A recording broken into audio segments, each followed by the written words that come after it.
और प्राथमिक स्वास्थ्य केंद्र का उद्घाटन। मैं भाई राजेंद्र जी का शुक्रिया अदा करता हूं जिन्होंने अपने गांव में ये शुभ कार्य किया। दुनिया में बहुत से पैसे वाले लोग रहे, बड़े बड़े दानदाता रहे, लेकिन आज भी दुनिया में भामाशाह को याद किया जाता है कि एक जगह जब जरूरत थी तो उन्होंने महाराणा प्रताप की मदद की। और आज ही अभी एक ऐसे गांव में जहां जिस चीज की आवश्यकता है वहां वो चीज आसानी से लोगों को सहजता से उपलब्ध हो जाए तो उसकी एक अलग ही कीमत होती है।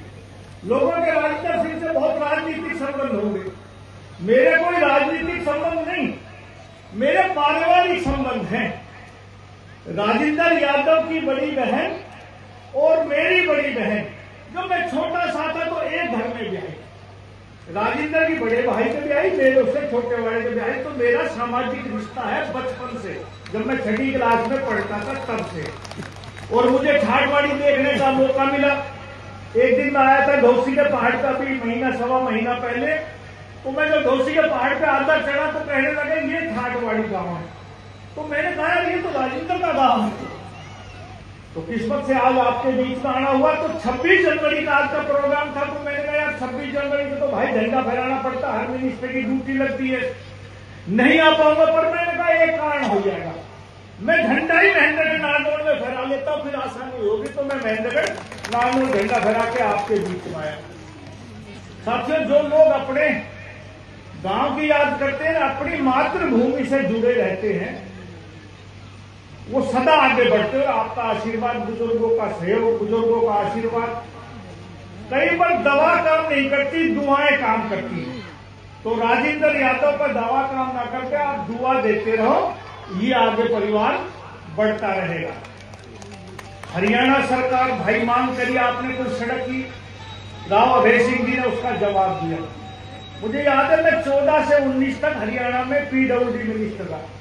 साथियों, मेरी खुशकिस्मती रही कि मैं जब भी एमएलए बना, मंत्री बना, मैं विधानसभा बाद में गया, राजभवन में शपथ लेने पहले गया और 26 साल की उम्र में बना। ये जो नायब सैनिक मुख्यमंत्री जी हैं, हरियाणा के 11वें मुख्यमंत्री हैं और मुझे 7 चीफ मिनिस्टरों के साथ कैबिनेट में रहने का सौभाग्य मिला। हमारे मुख्यमंत्री की इसकी एक खासियत है, सभी मुख्यमंत्री अपने अपने समय में अच्छा काम करते हैं, लेकिन इस मुख्यमंत्री की एक खासियत है, रात को 11 बजे भी घर जाएगा, 12 बजे भी जाएगा तो गेट पर पूछेगा कि मेरे से मिलने वाले कितने आदमी हैं। 10 आदमी हो चाहे 100 आदमी, सबसे मिलकर जब घर के अंदर घुसेगा। कभी आप टीवी पर देखते होंगे, कभी कभी अखबार भी हरियाणा के आते होंगे, इसके चेहरे पर आपको शिकन नहीं मिलेगी। ये और मुख्यमंत्रियों से एक खासियत है इसकी, इस व्यक्ति की, और काम करने की इच्छा है। मेरे से पहले बहादुर सिंह जी ने कही कि राव नरवीर सिंह जी राजस्थान के आदमी आए तो उनका सम्मान करना, काम करना। भाई बहादुर सिंह, तेरे से ज्यादा हम सम्मान किसका करेंगे?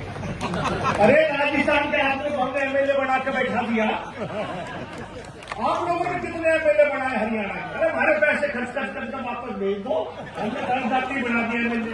ज्यादा बनाया सिंह, मैं एक ही बना हुआ। हाँ, अरे हमने बना दिया, कितने सम्मान दिया इसको बताओ?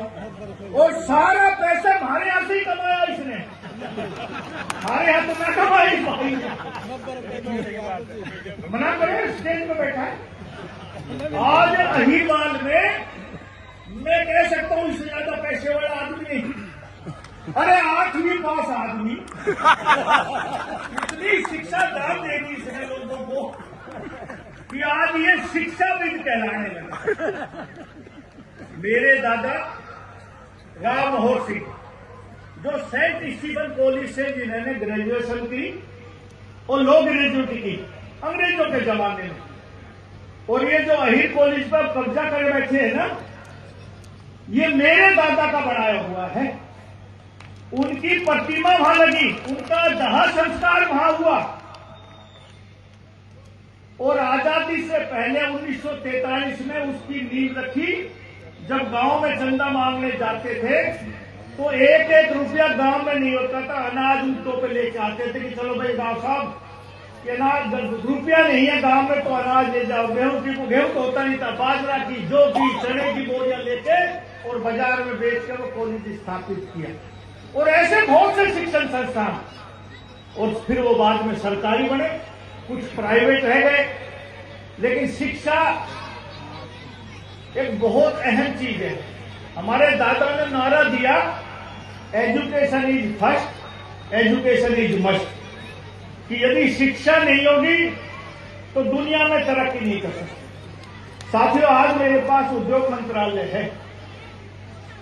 मोदी जी ने एक नारा दिया कि जब भारत की आजादी के 100 साल हो जाए, यानी 2047 को भारत विकसित राष्ट्र बने। और मेरा ये आकलन है कि जब देश आजाद हुआ 1947 में, तो उस समय भुखमरी की सी नौबत्ती, हम इतना अनाज पैदा नहीं कर पाते थे कि अपने देश के लोगों का पेट भर सके। लेकिन किसानों ने धरती का सीना छीनकर पैदावार बढ़ाई, और फिर आहिस्ता आहिस्ता हम अपने भरोसे पैदा करने लगे। लेकिन एक समय ऐसा था कि हमारा गेहूं भी अमेरिका और ऑस्ट्रेलिया से आता था, बुजुर्गों को याद होगा।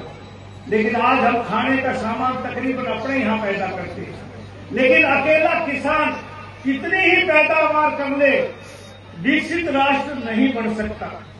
विकसित राष्ट्र तब बनेगा जब देश में औद्योगिक क्रांति आएगी। दुनिया के किसी भी मुल्क को उठाकर देख लो, छोटे छोटे देश हैं और विकसित राष्ट्र हैं। अमेरिका बड़ा राज्य है, आबादी कम है, लेकिन एग्रीकल्चर पर दुनिया पर हुकूमत नहीं करता।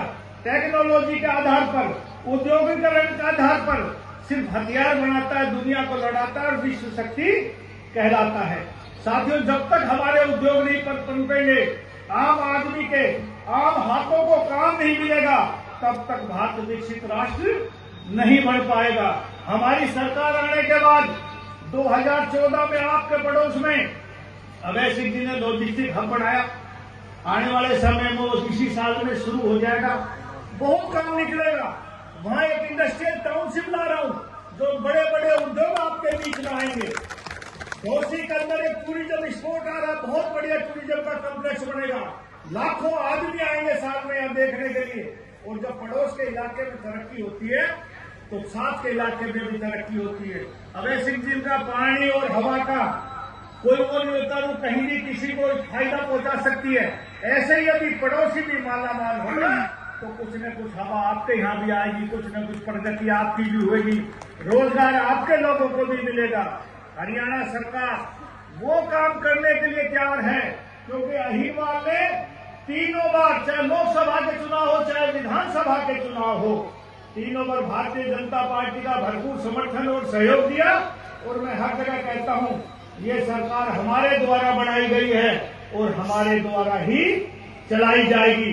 आम आदमी की बेहतरी के लिए, इस इलाके के विकास के लिए हम नांगल चौधरी, नारनौल, अटेली, महेंद्रगढ़ में जो कुछ कर सकती है सरकार, वो करने का प्रयास कर रही है। 2014 से पहले का रिकॉर्ड उठाओ, मेडिकल कॉलेज हम लाए, लॉजिस्टिक हम लाए, नहरों में पानी हम लाए, बड़े बड़े इंजीनियरिंग कॉलेज, बड़े बड़े 20-20 किलोमीटर में लड़कियों के कॉलेज, सारा मुझे याद है 2014 में जब पीडब्ल्यूडी मिनिस्टर था, इस राजस्थान के बॉर्डर पे जितनी भी हरियाणा से 33 फुट का 6 कदम का रास्ता था, माननीय अभय सिंह और जितने अपनी संतोष यादव और जो भी विधायक थे, रामविलास शर्मा जी, सारे की राजस्थान से कनेक्टिविटी करी हमने। तकरीबन 17 जगह से मुझे याद है 15 तो अकेले नांगल चौधरी, 15 सड़कें तो नांगल चौधरी से अकेले मैंने राजस्थान से जोड़ी। और ऐसे ही 52 तक जो भी राजस्थान का इलाका था, एक भी सड़क ऐसी नहीं छोड़ी जो 6 कदम की थी, पीडब्ल्यूडी जिसको कर सकता था। आदेश कर रखा था महकमे को कि सारी राजस्थान की कनेक्टिविटी आप पूरी करो। और आज उद्योग मंत्री, वन मंत्री के नाते आपसे कह के जाता हूं, जो भी इस इलाके में भला नरवीर सिंह की कलम से होगा, वो आपको दिखेगा कि 2026 में जितने भी काम हमारे पाइपलाइन में हैं, क्योंकि सरकार बने 15 महीने हुए, अब सरकार का काम बाहर निकल रहा आहिस्ता आहिस्ता, तो आपको दिखाई देगा इलाके की तरक्की होते हुए। मैं फिर इंडस्ट्री वाले एक बार फिर कह दो, अभय सिंह जी कह रहे इंडस्ट्री वाली कह दो। मैं अभय सिंह जी लॉजिस्टिक हब के साथ इंडस्ट्री, और महेंद्रगढ़ में 1500 एकड़ आप जमीन दे दो, मैं एक नई आईएमटी बना दूंगा। ये घोषणा और अभय सिंह जी मेरा इनका राजनीतिक संबंध इनका भी ना है। ये भी शुरू में एसडीएम बने 1987 में, और जब मैं वजीर बना तो मेरी जब से जान पहचान है, मेरी इनसे भी रिश्तेदारी है। इनके गांव में भी मेरी बहन जाई है। हाँ, तो इनको पता है नरवीर सिंह जो कहेगा वो कर देगा। मैं कह के जाता हूँ समाज के अंदर कि महेंद्रगढ़ में भी पूरे जिले में जहां ये कहेंगे 1500 एकड़ जमीन दे तो IM की बनवा दूंगा।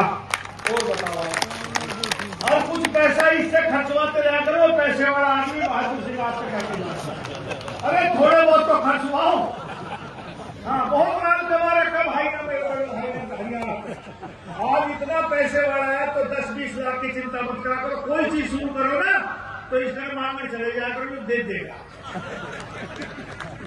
हमारा कहावत है, काम करवाने के वोट मांगने वाले का पेट ना भरा करे। कोई इस तरह मांगते रहा करो, तंग करते रहा करो इसको। और भाई राजेंद्र जी का मैं शुक्रिया अदा करता हूँ, और स्वर्गीय रामजी लाल जी को नमन करता हूँ कि मुझे उनका याद आता है। यहां से आजादी से पहले छोड़ के गांव को गए, और आजादी के बाद यूपी में हल्द्वानी में रहे, फिर किच्छा में रहे।